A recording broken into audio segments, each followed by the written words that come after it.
Hey guys, just wanted to go over the numbers with you one more time so you can see how I'm thinking through this. Um, the appraiser had the square footage at 2,035, so that's what we're going to be using as our multiplier when we talk about price per square foot. So take a look at this, let me know what you think. Okay, these are our sales of the older houses, meaning not new work, in 2015. So we're just going to kind of look at this. What is noticeable here is that only one of these sold. The rest of them are either active, expired, or withdrawn. So I shouldn't have said sold, sales. These are just the ones that have tried to market in competition with the builders. So going through these real quickly, as I hover over, you'll see the price per square foot. All right, so that's what we're trying to come down to. So here we have one at 122 a square foot. That's a 2,500 square foot house, so that makes it 309,000. And they are failing to get that at this price. Here's one for 118 that was able to get under contract. It hasn't closed yet, but it is in financing, which means they're out of inspections.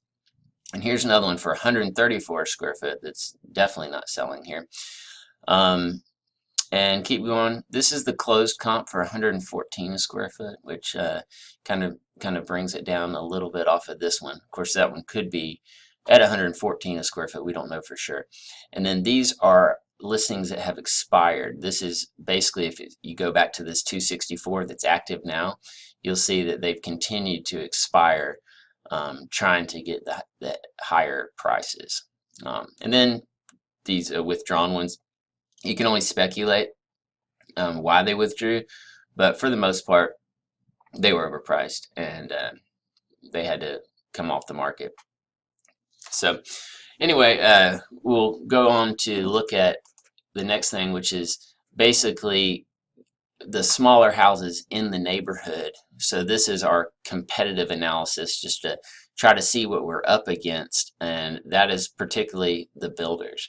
So the builders have been able to get in the past year 130 a square foot, it's slow, 131 a square foot, 117 on this smaller plan. These are all smaller plans, 126 and 117. So just give you an idea of kind of where we're competing against. It's kind of hard to compete against a builder who is a seller who is selling a brand new house for 122 a square foot, if that makes sense. So, and then finally, this is a really big picture stuff. What I'd like to look at is a larger area of all of Mount Juliet, and assuming that that's where people wanted to be, and just look at the value that you get at which price range. So we start to hone in on our square footage right here around 2,000, but we assume that, somewhere between here, these would all be the same needs. Buyer needs someone who needed about a 2,000 square foot house. So you just look at these prices to the side, that basically in this range they're hovering around.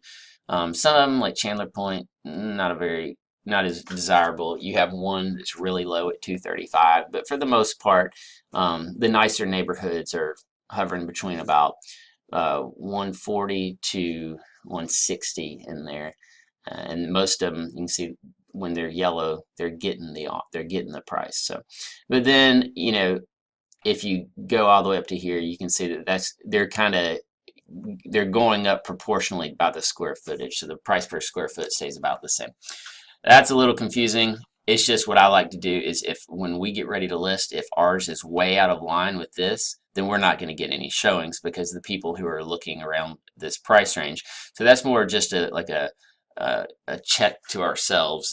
If I said, oh yeah, if we could get 280 based on the numbers that I'm seeing, well, that might be true based on a very small sample in our neighborhood, but it means that people are just going to go to other neighborhoods. So we just want to make sure we're not out of line there, and we won't be. So now let me give you the quick rundown on where that lands us.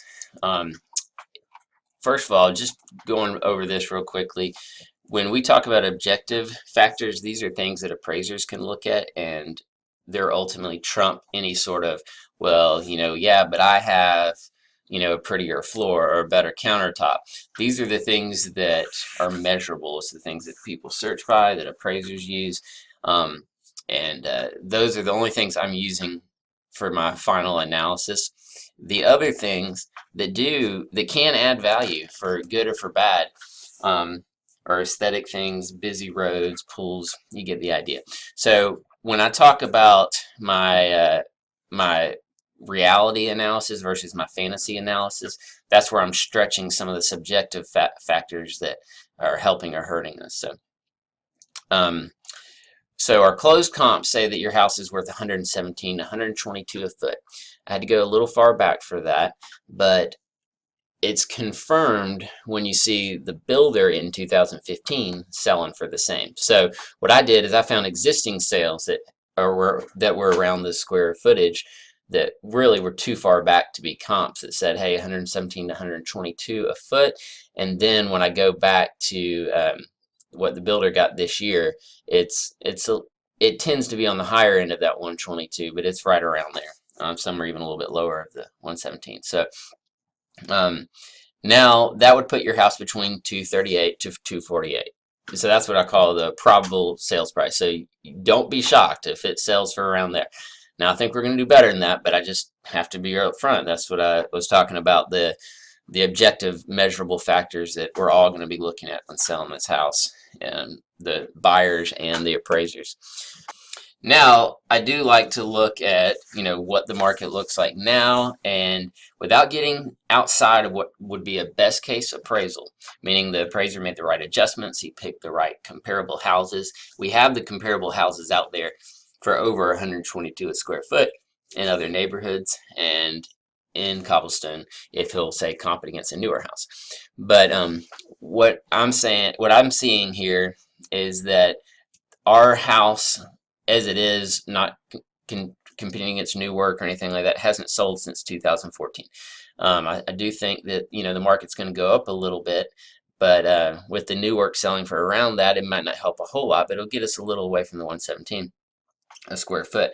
And then when I looked at all of the area, the market is just really thin. If you remember that last slide, the last screen that I was going through, you saw all that yellow to the left. Those are houses that are already under contract. So what we see is that, man, over half the houses out there are under contract. So the inventory is so thin that if somebody really wants a place to stay quickly, unlike new work, then they're going to be likely to come out of pocket a little bit more, even if we don't get the appraisal. So that leads me to say that I think the marketing price we should start with is $255,900. Now, the second you guys are gone, that becomes a liability, and so we need to be able to adjust fast and get it sold. But I think that's a good marketing price. I feel like that if I sold it for more, try to sell it for more, we'd just be wasting time. If I try to sell it for less, I would be afraid that I might have left money on the table. So I want to at least in the first week try out that higher price before we go down to the probable sales range, which would be 248. So I would like to at least start there and see if we can't pull out the another 5 or 6 grand.